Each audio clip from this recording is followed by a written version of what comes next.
Petinggi Pondok Pesantren atau Ponpes Al Zaitun, yakni Panji Gumilang, resmi ditetapkan sebagai tersangka kasus dugaan penistaan agama dan ujaran kebencian pada Selasa 1 Agustus 2023 malam lalu. Penyidik juga telah mengantongi 4 alat bukti yang cukup untuk menyeret Panji Gumilang ke penjara. Atas penetapan tersangka terhadap Panji Gumilang, ia terancam hukuman 10 tahun penjara. Diketahui saudara, keempat alat bukti tersebut yakni alat bukti elektronik, keterangan saksi maupun keterangan ahli dan surat. Sampai dengan saat ini dikabarkan penyidik telah memeriksa sekitar 40 orang saksi dan 17 ahli. Pernyataan itu disampaikan oleh Dirtipidum Barreskrim Polri, yakni Brigjen Juhandani Raharjo saat konferensi pers di Barreskrim Polri Selasa 1 Agustus. Disampaikan Juhandani, hasil dalam proses gelar perkara semua menyatakan sepakat untuk menetapkan Panji Gumilang sebagai tersangka. Selanjutnya, saudara, diketahui sekira pukul 21.15 waktu Indonesia Barat Selasa lalu, penyidik langsung memberikan surat perintah penangkapan, di mana surat penangkapan disertai dengan penetapan sebagai tersangka kepada pimpinan Ponpes Al Zaitun tersebut. Adapun pasal yang dipersangkakan, yakni pasal 14 ayat 1, Undang-Undang Nomor 1 Tahun 1946, yakni tentang peraturan hukum pidana dengan ancaman 10 tahun penjara. Kemudian diketahui saudara, Panji Gumilang juga disangkakan pasal 45A ayat 2, junto pasal 28 ayat 2 Undang-Undang Nomor 19 Tahun 2016, tentang perubahan dan Undang-Undang Nomor 11 Tahun 2008, yakni tentang informasi dan transaksi elektronik, dengan ancaman 6 tahun dan pasal 15 maksud kami dan pasal 156A KUHP dengan ancaman 5 tahun. Meski telah ditetapkan sebagai tersangka, Panji Gumilang diketahui belum ditahan. Juhandani mengatakan status penahanan Panji Gumilang akan ditentukan dalam 1 kali 24 jam. Panji Gumilang juga masih diperiksa meski sudah ditetapkan sebagai tersangka.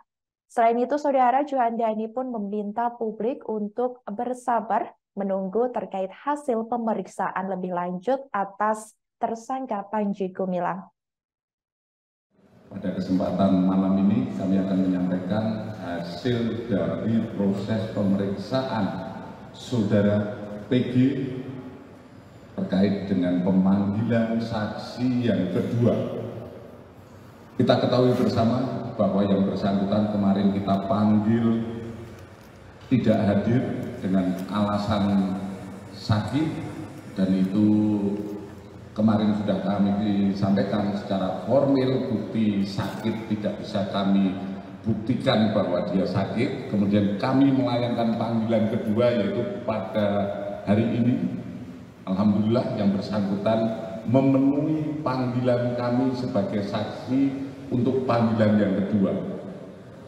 Pada kurang lebih pukul 13.15 yang bersangkutan datang ke Barreskrim, selanjutnya menghadap ke penyidik, namun dalam prosesnya kita tetap mengedepankan pelayanan kepada siapapun, termasuk kepada orang-orang yang kami periksa, yaitu salah satunya dengan pelayanan kesehatan. Dalam proses pemeriksaan kesehatan dinyatakan kondisinya sehat dan layak untuk dilaksanakan pemeriksaan lebih lanjut. Pada pukul 15.00 kurang lebih, yang bersangkutan mulai diperiksa.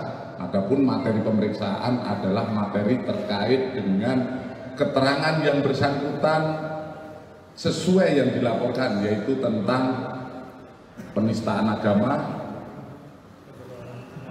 yang dilaporkan adanya 3 LP, dan ini dilaksanakan oleh penyidik selesai kurang lebih pukul 19.00. Tentu saja dalam proses pemeriksaan penyidik melaksanakan memberikan hak-hak kepada terperiksa atau yang diperiksa, yaitu hak-hak untuk makan malam, untuk sembahyang tetap kita berikan, dan itu digunakan oleh yang bersangkutan. Pada pukul 19.30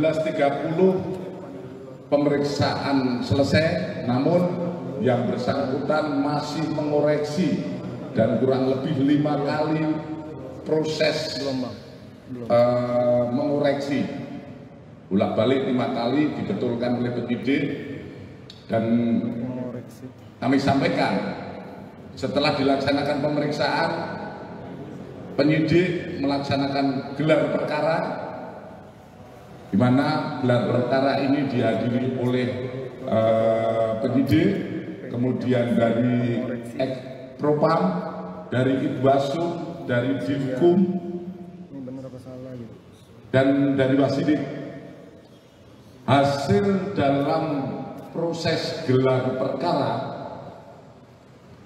semua menyatakan sepakat untuk menaikkan saudara PG menjadi tersangka.